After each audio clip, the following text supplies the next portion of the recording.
In this video, I'm going to show off some pretty cool scenarios where Silver Sable's Disorient passive really pops off.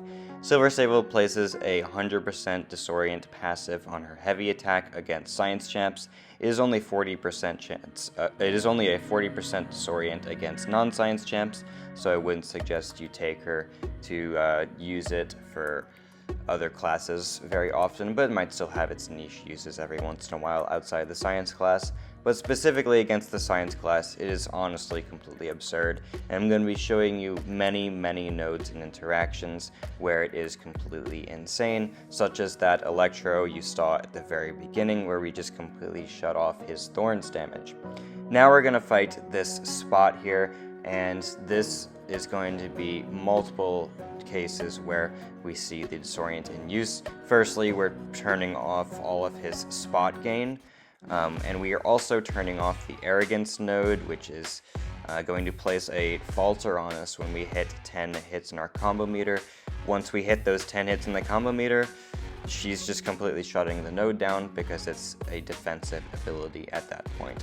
So yeah, I mean, this spot really can't do anything as long as we keep that Disorient up a little bit.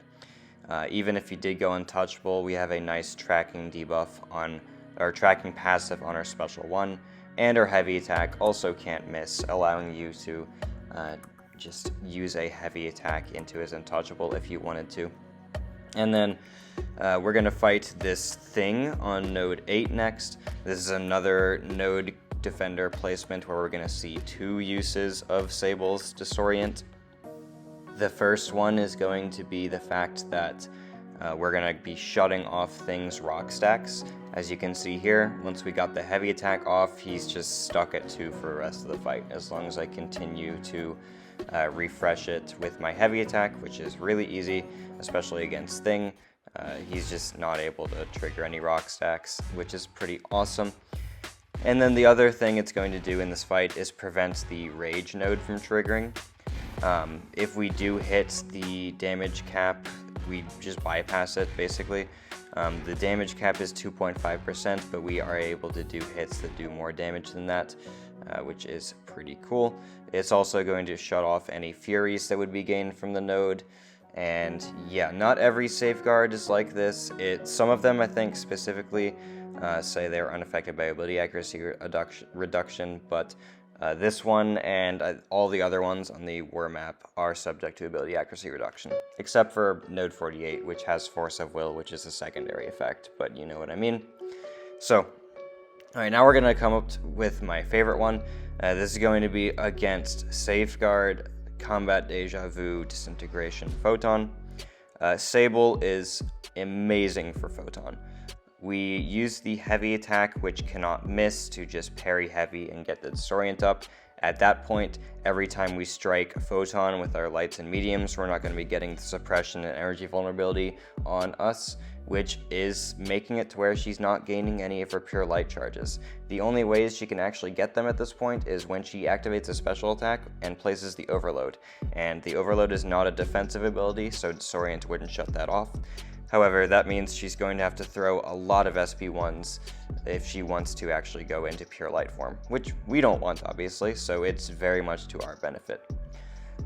We are also completely shutting off the Combat Deja Vu Disintegration node, because whenever we do light or medium or just any kind of combo repeat, that would place a disintegration on us. However, Sable doesn't have to deal with it because we have the Disorient, which is just shutting the node off because it is considered a defensive ability.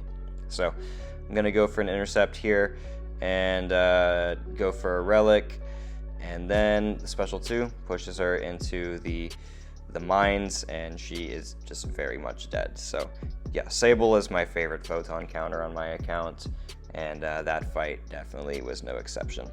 So next up, we're going to take her to this Hazard Shift fight in Act 7, I think. And this also has a node that's going to be giving me some random Incinerate immunity as well, but even if that wasn't there, it wouldn't matter because we'd be completely shutting off the node anyway. Again, as long as we're fighting a science champ. So we can use heavy attacks like this, keep placing the Disorient, and we're never going to get any hazard shift debuffs on me. We're in the poison phase now, which would be placing poisons that we're not immune to, because we don't have immunity to poisons from the node. It just incinerates.